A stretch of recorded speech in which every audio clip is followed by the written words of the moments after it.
To understand Joan of Arc is to understand courage, and also the terrifying cost of believing when everyone else calls you mad. Imagine a kingdom on its knees, a war that has devoured generations, and from the mud of a forgotten village rises one voice. It's not a king, not a general, but a young girl. She's a peasant girl that dared to say that God himself was spoken to her. This is not a legend, this is history. We're gonna go back to the year 1412. Europe is still clawing itself out from the Black Death that has caused thousands and thousands and thousands of deaths. But France is doing particularly bad. France is tearing itself apart for what history will call the 100 Years' War, that it began in 1337 over land, power, and a disputed throne. But by the time that John enters the picture, it was a complete mess because it was not only France under the invasion of the English at the time, but it was also a time of civil war where two sides were fighting over the throne. So King Charles VI, who they used to call the Mad, sits on the throne, but his mind is, as they used to call him, mad. He's not really fitting on what you will call sanity. And at the same time that that's happening, the country is split between two parties. On one side, you have the Armagnacs, who are loyal to the house of the royals and their values. And on the other side, you have the Burgundians, who were the side of the powerful Duke of Burgundy, who allied himself with England to get into power. In England, we have the King Henry V. And by the year 1420, Henry V marries Charles VI's daughter, and their infant son, Henry VI, is declared the heir of both thrones. So when Charles VI dies in 1422, the English control the north of France, Paris, and the crown itself. So the Dauphin, which is the son of Charles VII, which is the one that they used to call Mad, it's an uncrowned heir. And because the other factions were taking over the north, he has to exile himself to the south. And he's weak, he's paranoid, and he's mocked as the king of Bourges. So in the middle of the war with England and the civil war that was happening inside the country between both factions, is the environment that Joan of Arc is born into. And of course, you can imagine how much hunger and desperation was in the streets of France, especially in the countryside where people had less access and less protection to the state or the government. Joan was born, and she was the daughter of Jacques d'Arc and Isabelle Romee. Actually, her father was the one responsible for collecting the taxes at their village. And her mother, on the other hand, was a very devoted Christian who had very strong values that she shared with her children from a very young age. She had brothers, Jean and Pierre and Jacques, and she had a sister called Catherine who died young. So, according to many historians, she was likely the youngest of the family. And of course, as you can imagine, of the time that we're describing, she didn't have access to a lot of education. Matter of fact, most historians agree that she didn't even learn how to read or write, and that the letters that we have from her in this period of time were more likely written by someone else in her behalf. However, in her childhood, she was a person that knew how to soothe and helped in the fields and with the animals. But even as a child, most people agree that she was already showing signs of somebody that will take the spiritual, let's say, life or spirituality as something that was very strong for her. All of this will make sense when by the year of 1425, at the age of only 13 years old, she will have what we could possibly consider her first vision. It is said that she was working at her father's garden when all of a sudden she saw this big light that was pretty much blinding her. And then she heard a voice. And it is said that it wasn't just one voice, but it was voices. And she identified these voices as Saint Michael, the Archangel, and Saint Catherine of Alexandria, and Saint Margaret of Antioch. And they came with a command. They told her, save France and drive out the English, crown the Dauphin. So it was a pretty clear message. But at first, she was very scared. Obviously, she's only 13 years old. And at the time, most historians agree that she didn't mention this vision or this spiritual encounter, would you call it, to anybody.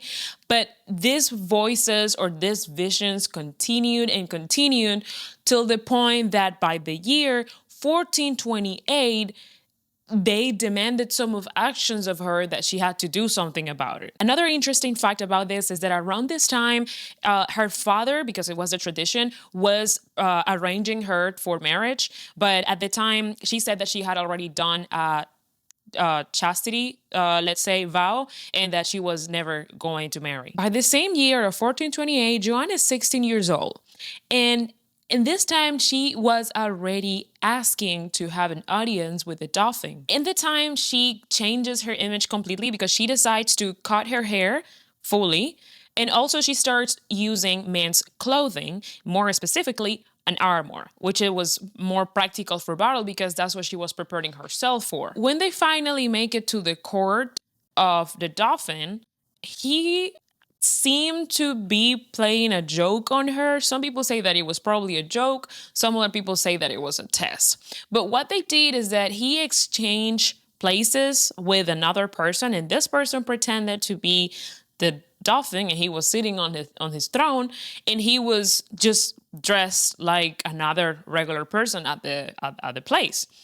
And what's interesting is that she recognizes the actual Dauphin immediately, and she approaches him straightforward. So she passes the test, but this obviously wasn't enough because remember, it's a very religious society.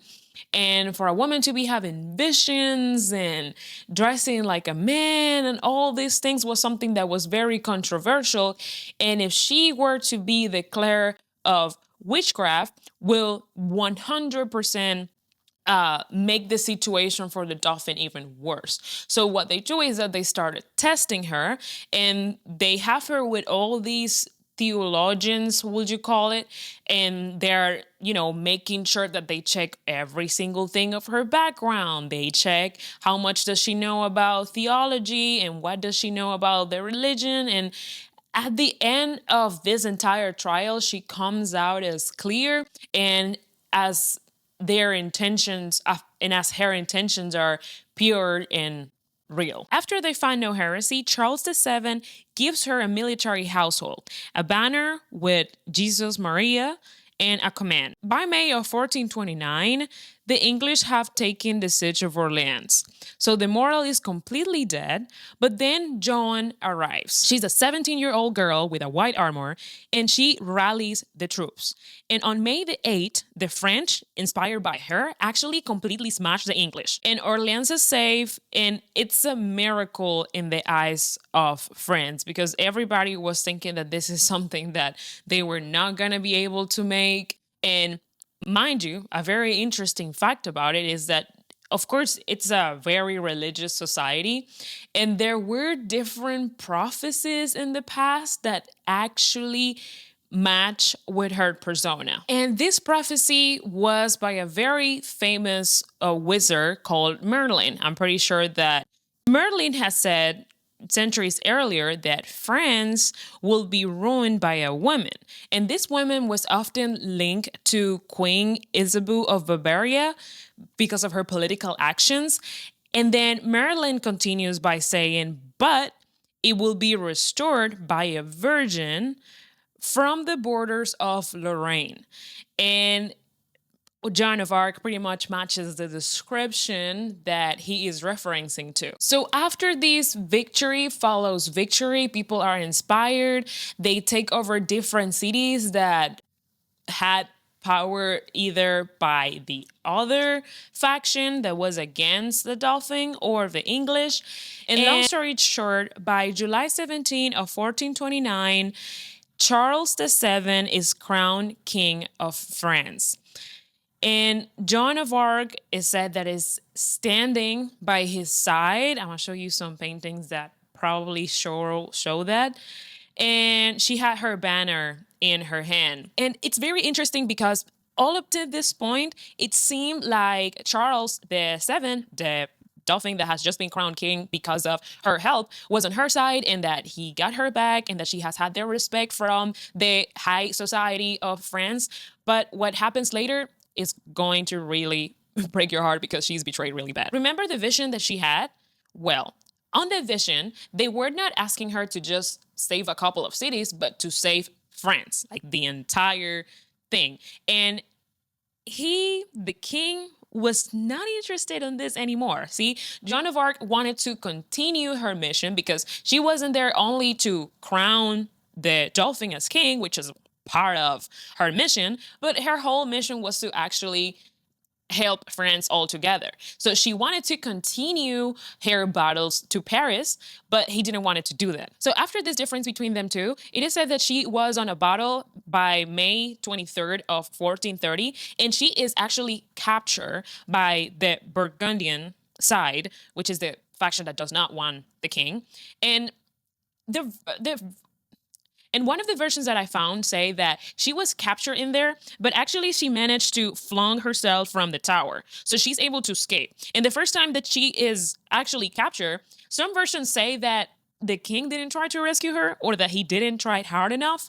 But the thing is that this version says that she was actually able to escape from there. But then she is betrayed by her own because by November of the same year, 1913, she is sold to the English for the amount of 10,000 livres. So the English obviously could not just execute a war hero because I'm pretty sure that even though she's from the opposite side, let's say, I'm sure that there probably was some people that were looking at what she was doing as something, you know, remarkable, just incredible, right? Because this is a 17-year-old leading an army and receiving revelation from God. So in order to execute her, they had to, you guessed it, accuse her of heresy. So they started saying that her revelations from God were not real, that they were actually probably from the devil, and so on and so forth. And then the second thing that she was accused of was cross-dressing. So at the time, remember, gender roles, like women are supposed to dress a certain way and men a certain way. And this was something that, you know, was perceived as an abomination. Like, why is a woman being dressed like a man and doing all these things? So they basically ended up condemning her for being heretic and for cross-dressing. So sadly, by May the 30th of the year 1431, she is in an old market and she's 19 years old and she's tied to a stake and she is burned to death, essentially. And a few interesting things that I was able to find about her death is that, number one, some witnesses say that she screamed Jesus at the end of dying, but also that her heart never burned itself. So that's one of the things. And in another versions, I found that they actually had to burn her body 3 times until it was, you know, reduced to ashes. This is pretty interesting. I don't know how many burns it takes to burn a body, but the fact that they were specifying the fact that it was 3, it makes me think that probably this is something that wasn't really normal. So her story is 100% a story of courage, whether you probably don't really believe on her visions or her particular perspective of divinity and spirituality.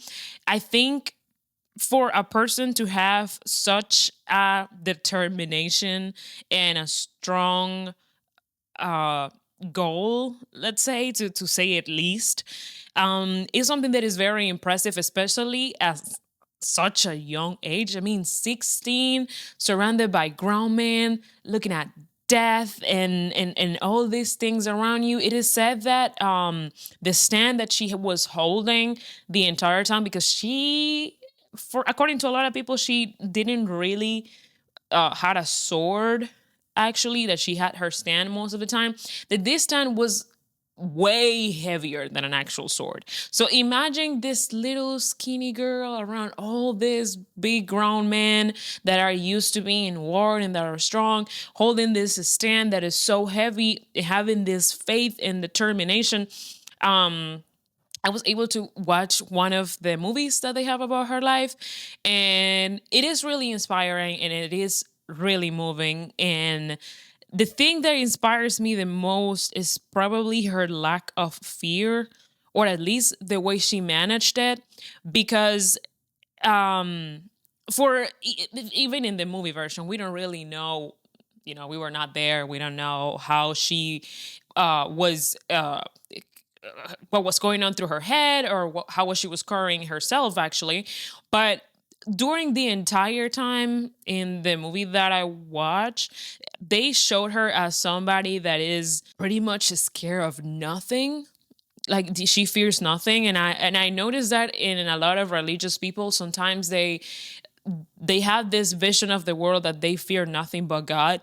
So anything in this physical world, they don't really care as much. So she wasn't scared of going to war. She wasn't scared of the High Court of France. Remember when she was in front of the Dauphin? She wasn't intimidated by him. She wasn't intimidated by all of these theologians and priests that I'm sure that were investigating her. She wasn't intimidated by the English. She wasn't intimidated by anybody. Like, she was 100% fearless. I think that's how I will define her in one word.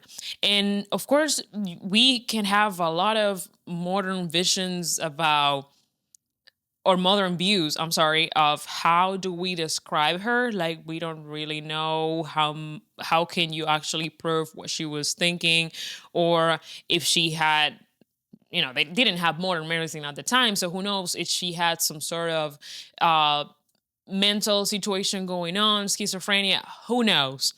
But I think if I had to take anything of this story, it will definitely be how fearless she was, the courage that she had. And I think, regardless, again, of your vision of the world and whatever you believe in, God or what you believe in, we can all learn from courage and their strength and determination, for sure.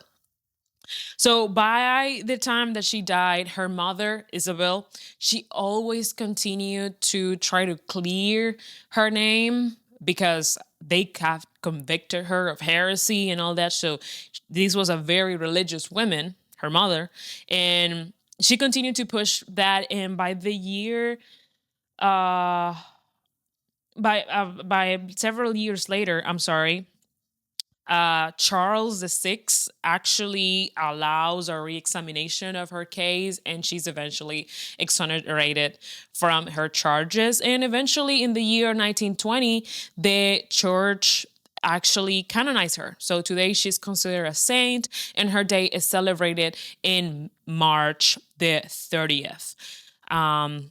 If you guys were interested in knowing that.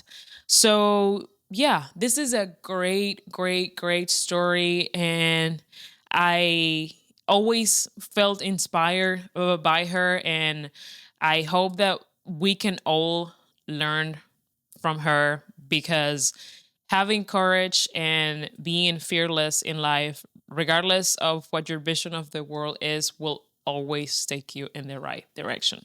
Thank you so much for being here. Remember to like and subscribe, and see you on the next video. Bye bye.